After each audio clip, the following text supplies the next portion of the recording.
And distinguished guests for that warm welcome. Very warm, and I know so many of you. I'd like to call out all of your names, but we have a lot of problems. We'd be here for a long time.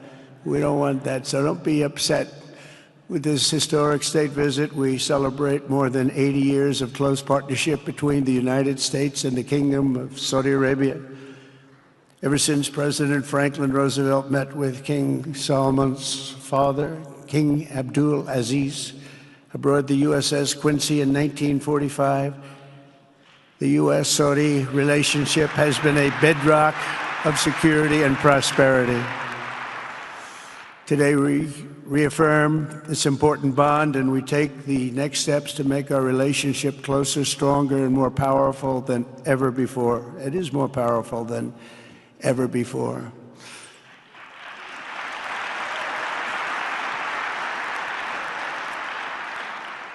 And by the way, it will remain that way. We don't go in and out like other people. It will remain that way.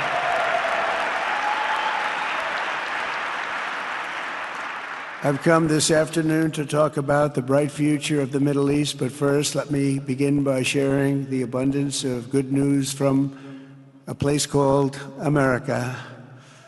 In less than 4 months, our new administration has achieved more than most other administrations accomplish in 4 years or even 8 years. We've actually done, for the most part, more.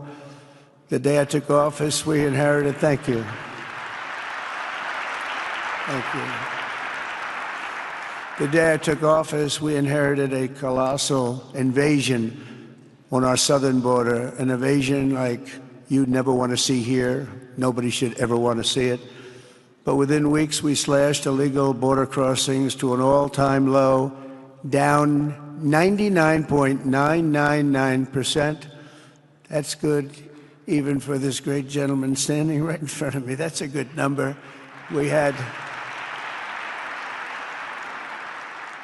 hundreds of thousands of people. They came in at the same time last year, and last month we had, in this massive border, 3 people that got in.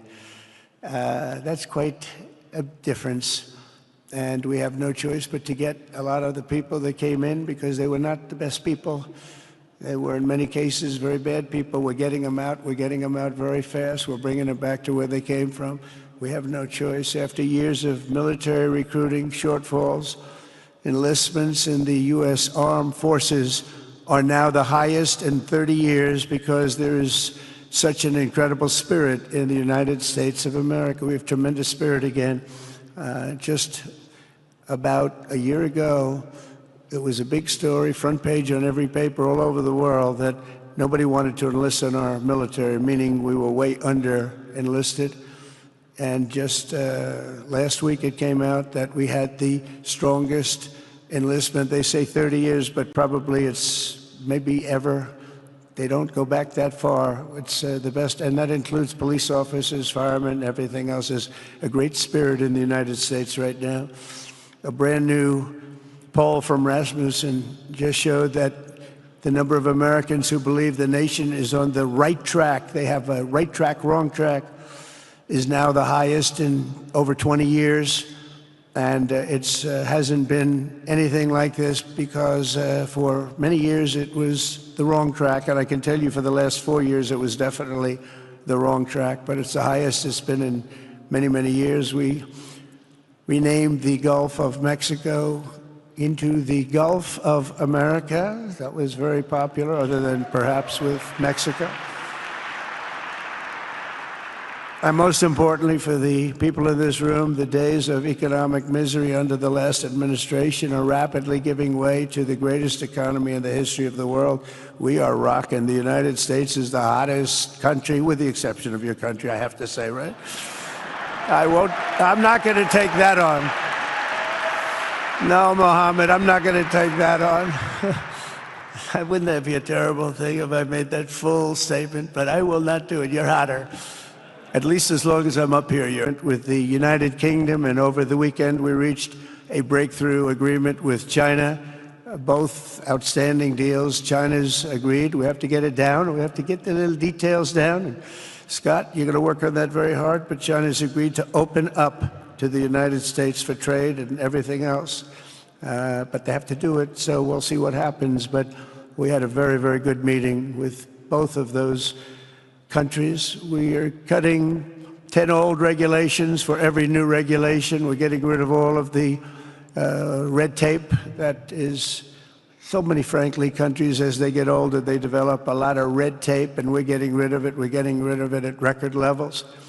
And I'm pleased to report that the United States Congress is on the verge of passing the largest tax cut and regulation cut in American history. We think we're in good shape to get that. And if we get that, that will be like a rocket ship for our country.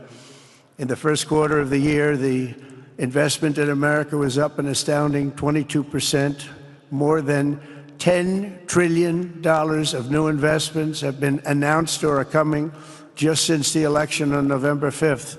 So think of that. In a very short period of time, we have over $10 trillion, and it could be much higher than that. Not everybody comes to the White House to have a news conference that they're going to be opening up in America, but they're all coming in at numbers that we've never seen before. If you take a look at other presidencies, they wouldn't do $1 trillion sometime in years. We did this in essentially 2 months because you have to say we got into office and they gave me about a month to clean up and fix up the Oval Office, and after that we started working. And the money is pouring in, the jobs are pouring in, the companies are pouring into our country like we've never seen before. There's never been anything like it. And we let other people tariff us into losing a lot of money and a lot of jobs, and now we're tariffing them. And it's at a level that nobody's seen. It's a level that is making us a very much different country and a very different Republican Party. We won a tremendous victory in November. We won all 7 swing states, the popular vote by millions and millions of votes. The Electoral College, we won by 312 to 226. Remember, they said, well, we could get to 270. No, we got to 312. That's a big difference. And very importantly, we won counties throughout the United States, 2,660 to 451. That's why when you look at a map, they're all red. The whole country is red. Red stands for Republican. From the moment on and from the moment we started, we've seen wealth that just poured and is pouring back into America. Apple is investing $500 billion. NVIDIA is investing, and I see my friend is here. Jensen, that's very good, wherever you may be. I thank you very much, because he's putting in $500 billion. TSMC is investing. Where is Jensen, by the way? Where is he? He's standing here. Where is he? I just saw that. Thank you very much, Jensen. I mean, Tim Cook isn't here, but you are. What a job you've done. He said he's got 99% of the chip market. I don't know. That's not easy to beat, but what a job you've done. Thank you. We are proud to have you in our country. You know that. Thank you for the investment. TSMC is investing $200 billion, and with this trip, we're adding over $1 trillion more in terms of investment into our country and buying our products. And you know, nobody makes military equipment like us. We have the best military equipment, the best missiles, the best rockets, the best everything. Best submarines, by the way. Most lethal weapon in the world.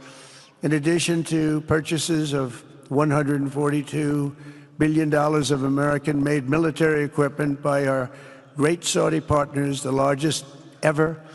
This week there are multi-billion-dollar commercial deals with Amazon, Oracle, AMD, they're all here, Uber, Qualcomm, Johnson & Johnson, and many, many more. So I want to congratulate everybody, so many great business executives, many of you, most of you I know, and they're coming in, you know, about a month ago, they weren't that happy when they saw me, and now they're saying, sir, you're doing a great job, thank you very much. It's amazing what a rising market will do. Oh, it's going to get a lot higher. In fact, I told people 5 weeks ago, this is a great time to buy. I got criticized for that. Now they don't criticize me anymore. People should have listened. But it's going to go a lot higher. You see, we've never had anything like this happen. It's an explosion of investment and jobs, and great companies are coming in. Never seen anything like it. There's no better place to make a future or make a fortune, do anything, frankly, than what we have in the United States of America under a certain President, Donald J. Trump. I have the right attitude. I have the same attitude that the people in the front row, second row, third row have. As you get back, perhaps they start to wane a little bit in terms of their view. But they understand, and we're doing what a lot of smart people would do. And we're not necessarily being politically correct. You saw what we did yesterday with health care. We've cut our health care by 50 to 90%. You're going to see drugs and pharmaceuticals come down at numbers that nobody has ever seen. And drugs, pharmaceuticals, we think will be dropping. And it'll be a redistribution of costs with other nations, which really took advantage of a very nice group of people that ran our country. But not only is this a time of incredible excitement in the United States, it's also an exhilarating period right here in the Arabian Peninsula. Beautiful place, by the way, beautiful place. Exactly, thank you. Exactly 8 years ago this month, I stood in this very room and looked forward to a future in which the nations of this region would drive the forces of terrorism and extremism, drive them right out of existence, and take your place among the proudest, most prosperous, most successful nations anywhere in the world as leaders of a modern and rising Middle East. So exciting, so exciting. Mohammed, you sleep at night? How do you sleep? Huh? Just thinking.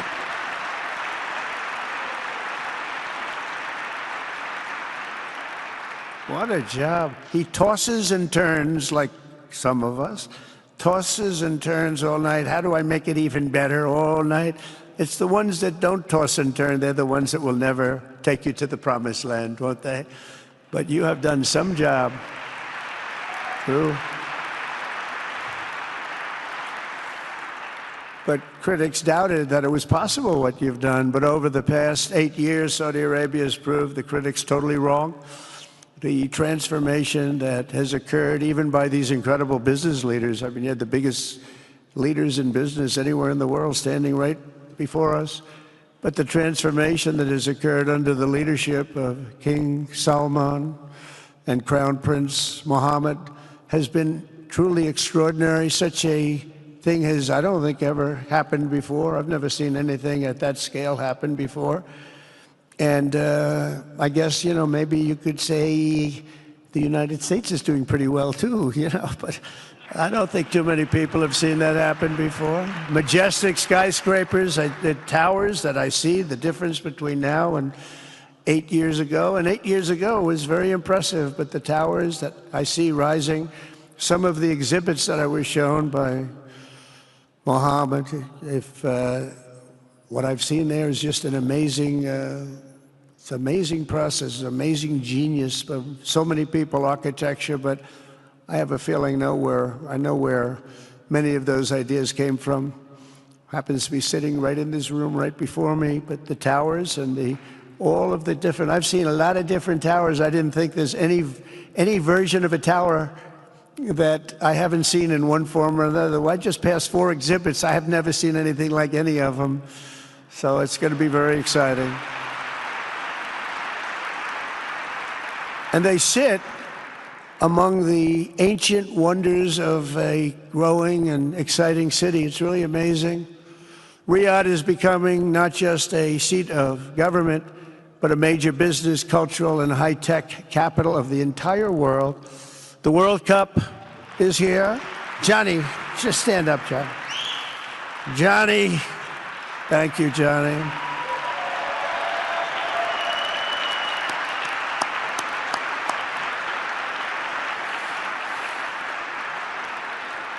Great job, Johnny, great job. But the World Cup and the World Expo will soon be coming here, just like the World Cup is coming to the United States. It's going to be really exciting next year. The engines of Formula One racing now roar through the streets of Jeddah in a historic milestone. Other industries recently surpassed oil. Think of it, all of your other industries now have surpassed oil. I don't know if a lot of people will understand what that means. It's so big, to make up a majority of the Saudi economy for the very first time ever. So think of that. Other industries are now bigger even than oil, which is always going to be a big monster. It's a big one, but that's a great tribute to you and economic development properly used.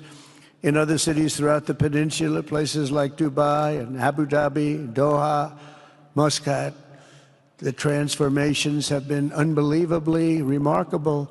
Before our eyes, a new generation of leaders is transcending the ancient conflicts of tired divisions of the past and forging a future where the Middle East is defined by commerce, not chaos, where it exports technology, not terrorism, and where people of different nations, religions, and creeds are building cities together, not bombing each other out of existence. We don't want that.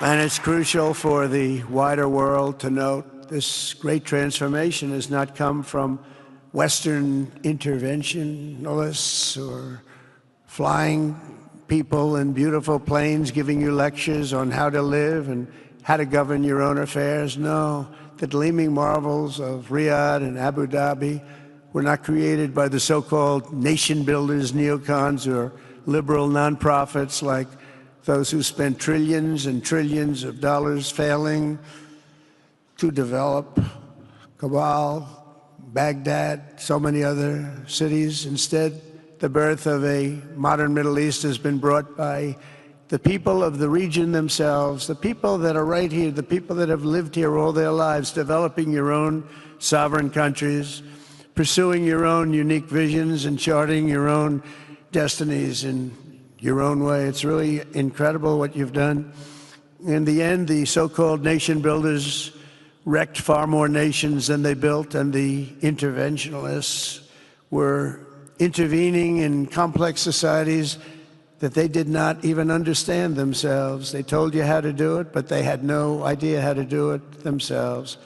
Peace, prosperity, and progress ultimately came not from a radical rejection of your heritage, but rather from embracing your national traditions and embracing that same heritage that you love so dearly.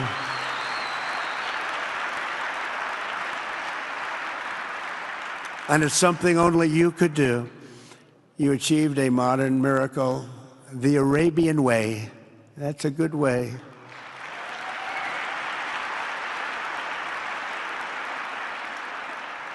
Today, the Gulf nations have shown this entire region a path towards safe and orderly societies with improving quality of life, flourishing economic growth, expanding personal freedoms, and increasing responsibilities on the world stage. After so many decades of conflict, finally it is within our grasp to reach the future that generations before us could only dream about, a land of peace, safety, harmony, opportunity, innovation, and achievement right here in the Middle East. So beautiful. It's such a beautiful thing that's happening. I guess, the people that are here can't even really appreciate it because you see it happening, and it's when you come to a place that you haven't seen in 5 years or 10 years or 20 years that it's even more incredible. When I left office just over 4 years ago, that future seemed almost impossible, what you've done. Together we had obliterated the killers of ISIS. We wiped them out, terminated its founder and leader, al-Baghdadi. We had healed the divide in the Gulf Cooperation Council, it's a very big deal, and united the nations of the region to stand against the enemies of all civilization. We'd imposed unprecedented sanctions on Iran and starved the regime of resources to fund terror. They were unable to fund anything because they had no money left. They had no money. But the new administration came in and let them have a lot of money, and you saw what happened. It was not money well spent.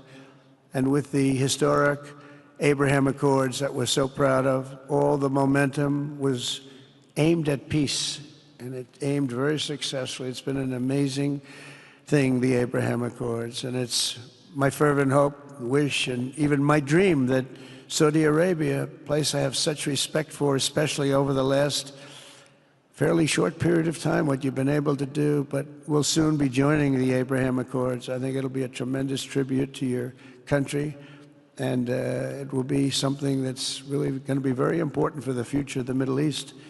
I took a risk in doing them, and they've been an absolute bonanza for the countries that have joined.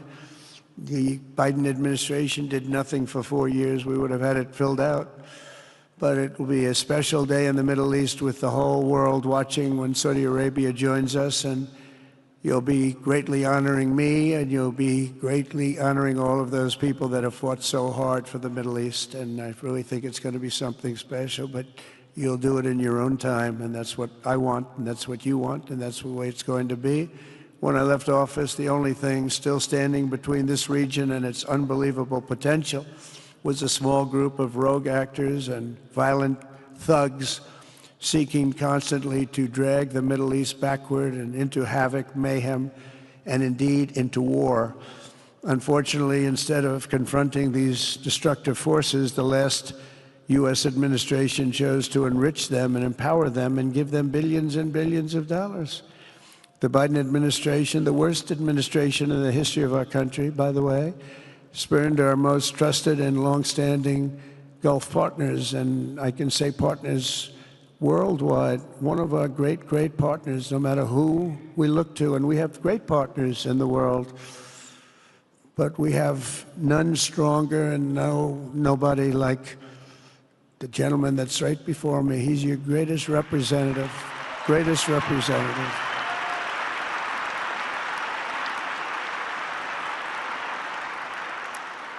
And if I didn't like him, I'd get out of here so fast. You know that, don't you? He knows me well. I do. I like him a lot.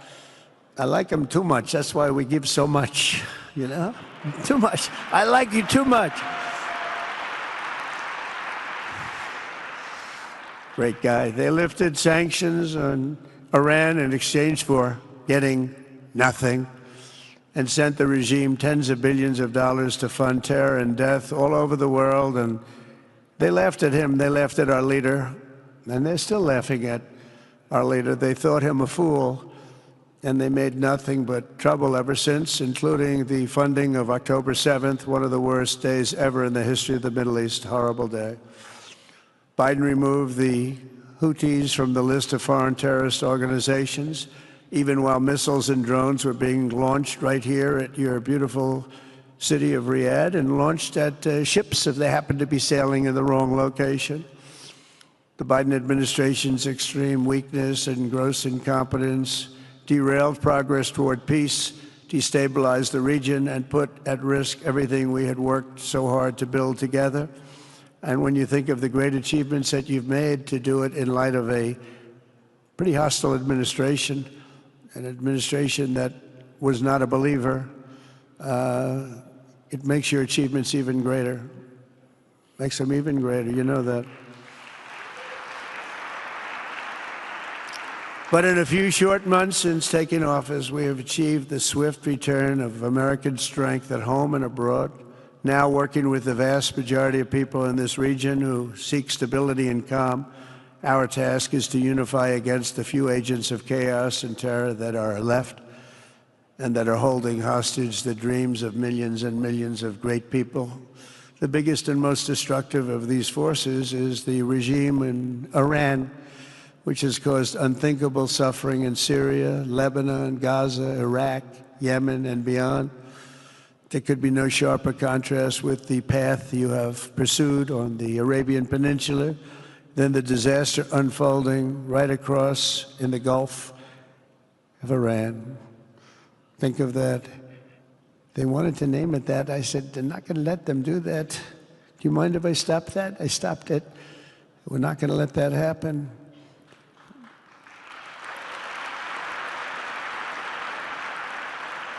While you have been constructing the world's tallest skyscrapers in Jeddah and Dubai, Tehran's 1979 landmarks are collapsing into rubble and dust. They had it going for a little while under a much different system, but those buildings are largely falling apart, falling down, while you're building some of the world's biggest and most incredible infrastructure projects. Buildings, all sorts of things you're building that nobody's ever even seen before. Iran's decades of neglect and mismanagement have left the country plagued by rolling blackouts lasting for hours a day. All the time you hear about it. While your skill has turned dry deserts into fertile farmland, Iran's leaders have managed to turn green farmland into dry deserts as their corrupt water mafia, it's called it the water mafia, causes droughts and empty riverbeds. They get rich, but they don't let the people have any of it. And then, of course, there's the key difference at the root of it all. While the Arab states have focused on becoming pillars of regional stability and world commerce, Iran's leaders have focused on stealing their people's wealth to fund terror and bloodshed abroad. Most tragic of all, they have dragged down an entire region with them. Countless lives were lost in the Iranian effort to maintain a crumbling regime in Syria. Look at what happened with Syria. In Lebanon, their Hezbollah proxies have pillaged the hopes of a nation whose capital, Beirut, was once called the Paris of the Middle East. Can you imagine? All of this misery and so much more was entirely avoidable, absolutely avoidable, and Mohammed knew that. He knew that. Smart people knew that. If only the Iranian regime had focused on building their nation up instead of tearing the region down.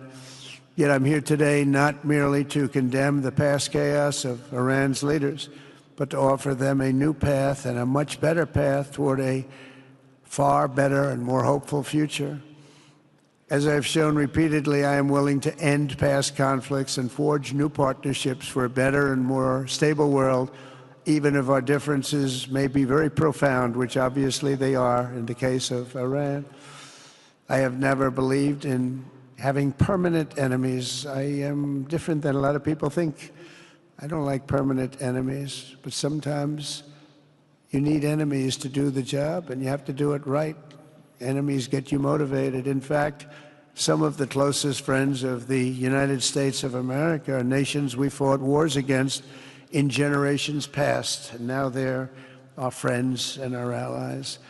I want to make a deal with Iran. If I can make a deal with Iran, I'll be very happy if we're going to make your region and the world a safer place. But if Iran's leadership rejects this olive branch and continues to attack their neighbors, then we will have no choice but to inflict massive maximum pressure, drive Iranian oil exports to zero like I did before. If you know that, they were a virtually bankrupt country because of what I did. They had no money for terror, they had no money for Hamas or Hezbollah, and take all action required to stop the regime from ever having a nuclear weapon. Iran will never have a nuclear weapon.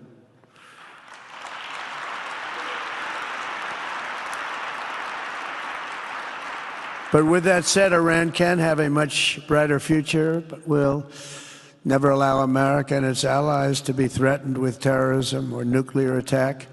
The choice is theirs to make. We really want them to be a successful country. We want them to be a wonderful, safe, great country, but they cannot have a nuclear weapon. This is an offer that will not last forever. The time is right now for them to choose. Right now, we don't have a lot of time to wait. Things are happening at a very fast pace. They're happening right here. They're happening at a very fast pace. So they have to make their move right now, one way or the other. Make your move. As I said in my inaugural address, my greatest hope is to be a peacemaker and to be a unifier. I don't like war. We have the greatest military, by the way, in the history of the world. I rebuilt our military in my first 4 years and rebuilt it into the most powerful military there is. And you saw that when I knocked out ISIS in 3 weeks. People said it would take 4 years, 5 years. We did it in 3 weeks.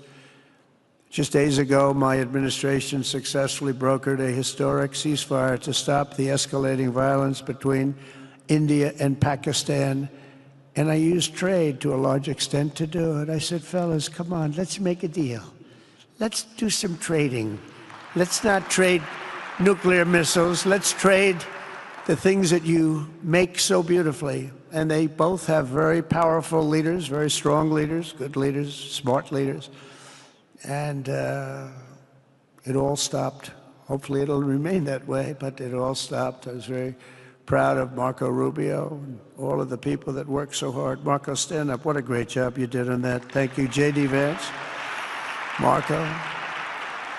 The whole group worked with you, but it was a great job. And I think they're actually getting along. Maybe we can even get them together a little bit, Marco, where they go out and have a nice dinner together. Wouldn't that be nice? But we've come a long way, and it could be, millions of people could have died from that conflict that started off small and was getting bigger and bigger and bigger by the day. I've also been working relentlessly to end the terrible bloodshed between Russia and Ukraine, and very importantly, talks are being held in Turkey later this week, probably on Thursday, and they could produce some pretty good results. Our people are going to be going there. Marco's going to be going there. Others are going to be going, and we'll see if we can get it done.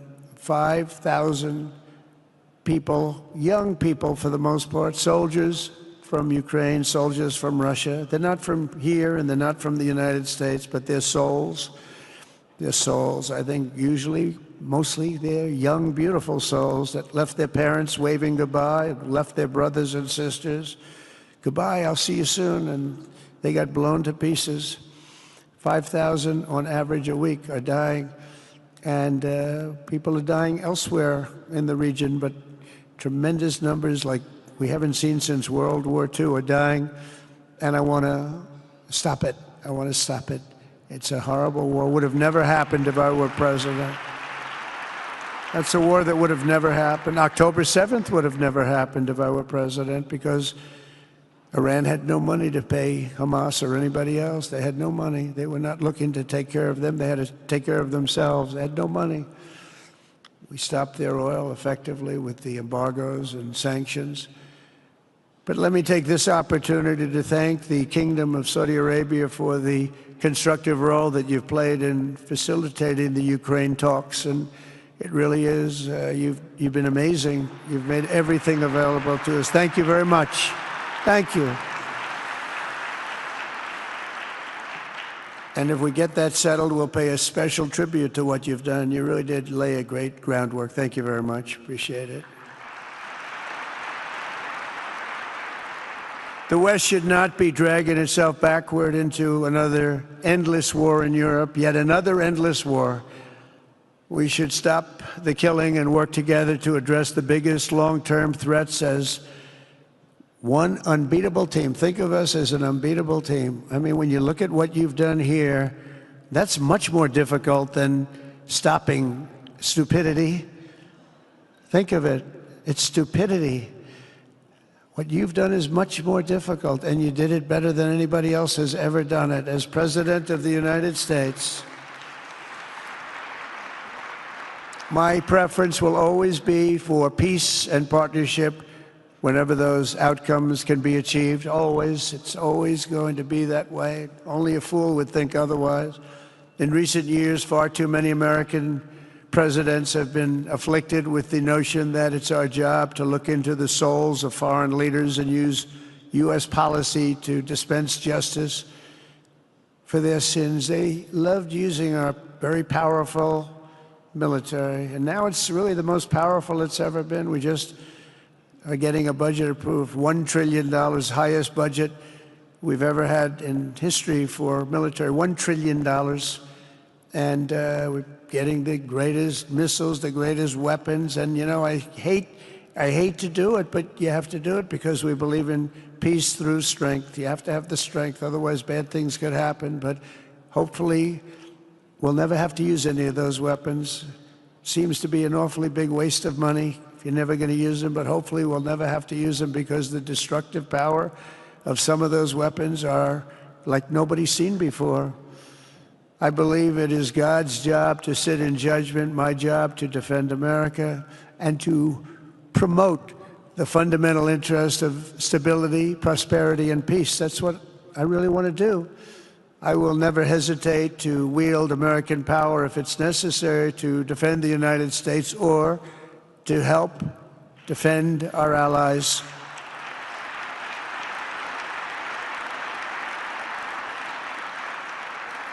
And there will be no mercy for any foe who tries to do us or them harm. We will have no mercy. They understand that. That's why I've been pretty lucky. A lot of people think, you know, he's looking to fight. He's looking to fight, and things get settled. It's an amazing thing when they really think you mean it. But we do. We have the greatest military, the strongest military, stronger than any. Nobody's even close. We have the best weapons in the world, but we don't want to use them. If you threaten America or our partners, however, then you'll be faced with overwhelming strength and devastating force. We have things that you don't even know about, you don't hear about, and if you did, you'd say, wow. In recent weeks, following repeated attacks on American ships and freedom of navigation in the Red Sea, the United States military launched more than 1,100 strikes on the Houthis in Yemen. As a result, the Houthis agreed to stop. They said, we don't want this anymore. It's the first time you've heard that from them, too. They're tough. They're fighters. But just days ago, we were asked to cease targeting commercial. They were not going to be targeting commercial ships in any way, shape, or form, or anything American. And they were very happy that we stopped. But we had 52 days of thunder and lightning like they've never seen before. This was a swift, ferocious, decisive, and extremely successful use of military force. Not that we wanted to do it, but they were shooting down ships. They were shooting at you. They were shooting at Saudi Arabia. We don't want them shooting at Saudi Arabia, if that's okay. So we hit them hard. We got what we came for, and then we got out. Since January 20th, the U.S. military has terminated 83 terrorist leaders operating across Iraq, Syria, and Somalia, including ISIS's #2 global leader. You read about that just recently. With the help of Pakistan, we apprehended the ISIS terrorists responsible for the attack on 13 American service members at Abbey Gate, that horrible, horrible disaster. During this Afghanistan withdrawal, you know, that's another thing that we don't even think about so much anymore. 13 died, but 42 were horribly wounded. But hundreds of people died overall, because I count the people on the other side. Hundreds of people just grossly incompetent. It's probably why Putin decided to go into Ukraine, something he never would have done if I were president. But we wouldn't have had the problems of October 7th if I were president. We wouldn't have had Ukraine, Russia if I were president. We wouldn't have had Abbey Gate, because there wouldn't have been any reason we were getting out, but we were getting out with dignity and with strength and power. But the way they got out was